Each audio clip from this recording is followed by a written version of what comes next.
Hello दोस्तों, नमस्कार। मैं आपका दोस्त आज आपके सामने शानदार एक नया वीडियो लेके हाजिर हूँ। मेरे अपने चैनल आम जन हेल्पलाइन में आपका बहुत बहुत स्वागत है। तो आज हम इस वीडियो के अंदर बात करने वाले हैं कि राजस्थान लोक सेवा आयोग द्वारा आयोजित भर्ती परीक्षाओं में 4 नए नियम जोड़े गए हैं। तो भर्ती के आयोजन में महत्वपूर्ण परिवर्तन भी किया गया है। तो क्या परिवर्तन हुआ इसके बारे में भी हम बातचीत करेंगे। तो गत वर्षों से हम देखते आ रहे हैं कि पेपर लीक हो रहे हैं और पेपर में नकल के मामले सामने आ रहे हैं। तो सरकार ने एक महत्वपूर्ण निर्णय लिया है कि आरपीएससी के नए नियम जोड़े गए, तो इससे नकल व पेपर लीक जैसे प्रकरणों पर रोक लगाई जा सकती है। तो दोस्तों, आपको वीडियो फर्स्ट से लेकर लास्ट तक देखना है ताकि आपको अच्छे से समझ में आए कि सरकार द्वारा इसके नए नियमों के अंदर क्या परिवर्तन किया गया है। इसके अलावा इसकी ऑफिशियली क्या खबर है वो भी मैं आपको दिखाऊंगा ताकि आपको अच्छे से समझ में आ जाए। तो अब दोस्तों, इसकी ऑफिशियली क्या न्यूज़ है वो एक बार हम जानते हैं। तो अब भर्ती परीक्षा में प्रश्न का उत्तर नहीं देने पर भरना होगा 5वां विकल्प। 10% से अधिक प्रश्नों में किसी भी विकल्प का चयन नहीं करने पर माना जाएगा अयोग्य आरपीएससी। तो राजस्थान लोक सेवा आयोग द्वारा आयोजित वस्तुनिष्ठ भर्ती परीक्षाओं में अब प्रश्न पत्र व ओमार शीट में 5वां विकल्प भी दिया जाएगा। यदि अभ्यर्थी किसी प्रश्न का उत्तर नहीं देना चाहता है तो उसे 5वें विकल्प का चयन करना होगा। आयोग सचिव ने बताया कि आगामी भर्ती परीक्षाओं से ही इसकी शुरुआत हो जाएगी। तो इसमें प्रत्येक प्रश्न के 5 विकल्प दिए जाएंगे। अभ्यर्थी को सही उत्तर निर्दिष्ट करते हुए 5 में से केवल एक गोले को ही ओमार शीट पर नीली बॉल पेन से गहरा भरना होगा। तो प्रत्येक प्रश्न के किसी एक विकल्प को भरना अनिवार्य होगा। यदि अभ्यर्थी प्रश्न का उत्तर नहीं देना चाहे तो 5वें विकल्प का चयन कर भरना होगा। किसी भी विकल्प का चयन न करने पर प्रति प्रश्न 1/3 अंक काटे जाएंगे। तो अभ्यर्थी द्वारा 10% से अधिक प्रश्नों में यदि किसी भी विकल्प का चयन नहीं किया जाता है तो उसे उस परीक्षा हेतु अयोग्य ठहरा दिया जाएगा। तो समस्त प्रश्नों में से किसी एक विकल्प का चयन कर उससे भर दिया जाएगा। तो यदि ये सुनिश्चित करने के लिए 5 मिनट का अतिरिक्त समय भी दिया जाएगा। तो चयन प्रक्रिया पूर्ण होने तक सुरक्षित रखनी होगी ओमार शीट की कार्बन कॉपी।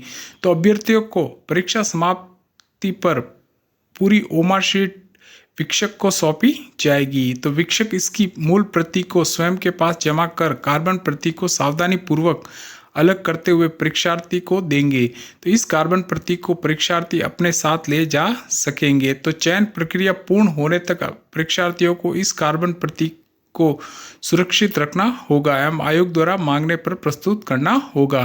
तो ये थी दोस्तों इसकी ऑफिशियली न्यूज़। तो इसके अब इम्पोर्टेंस क्या पॉइंट है वो एक बार मैं आपको बताता हूँ ताकि आपको और अच्छे से समझ में आ जाए। तो अब दोस्तों, इसके जो महत्वपूर्ण नियम चेंज हुए उसके बारे में बात कर लेते हैं। तो अब वस्तुनिष्ठ भर्ती परीक्षाओं में ओमार शीट में 4 की जगह 5 विकल्प दिए जाएंगे। यदि कोई अभ्यर्थी किसी प्रश्न का उत्तर नहीं देना चाहता है तो वह 5वां विकल्प का चयन करना होगा। तो दोस्तों, अब जो वस्तुनिष्ठ एग्जाम वगैरह होंगे तो उनके अंदर 4 ऑप्शन की जगह 5 आएंगे। तो आपको अगर कोई प्रश्न का उत्तर नहीं आता है तो आप उसके 5वें विकल्प का चयन करेंगे, तो उसको आपको ओमार शीट के अंदर भरना होगा। अगर कोई अभ्यर्थी 5 विकल्पों में से कोई विकल्प ओमार शीट में अगर नहीं भरता है तो उसके 1/3 नंबर काटे जाएंगे। तो अब कोई अभ्यर्थी उसको प्रश्न नहीं आ रहा है तो वो अगर 5वां विकल्प नहीं भरता है तो उसके 1/3 नंबर काटे जाएंगे। किसी अभ्यर्थी द्वारा 10% से अधिक प्रश्नों में यदि किसी भी विकल्प का चयन नहीं दिया जाता है तो उसे उस परीक्षा हेतु अयोग्य ठहरा दिया जाएगा। तो यदि कोई अभ्यर्थी है तो उसको प्रश्न अगर नहीं आ रहे तो उस पेपर के अंदर 10% प्रश्नों के अगर वो उत्तर नहीं देता है, यानी कि वो जो 5 विकल्प है उनमें से किसी भी एक विकल्प को अगर नहीं भरता है तो उसको उस परीक्षा हेतु अयोग्य ठहरा दिया जाएगा। इसके अलावा दोस्तों 5 मिनट का आपको अतिरिक्त समय भी दिया जाएगा। आप किसी कारणवश अगर एग्ज़ाम पूरा नहीं कर पाते हो तो पहले उसी टाइम पर आपसे ओमार शीट ले ली जाती थी, लेकिन अब सरकार ने इसके नियम में परिवर्तन किया है। तो अब आपसे 5 मिनट आपको अतिरिक्त समय दिया जाएगा। आगे देखते हैं दोस्तों, ओमार शीट जब तक आपका चयन नहीं होता तब तक उसकी कार्बन कॉपी अपने पास सुरक्षित रखनी होगी। आरपीएससी द्वारा वो ओमार शीट आपसे मांगी भी जा सकती है। तो अब दोस्तों ये ध्यान रखें कि आरपीएससी द्वारा आपसे ओमार शीट की कार्बन कॉपी मांगी जाती है। तो अब आप ध्यान रखें कि जब भी आप एग्ज़ाम देने जाओ तो आपका चयन नहीं हो जाता, तब तक आपको ओमार शीट की कार्बन कॉपी अपने पास सुरक्षित रखनी है।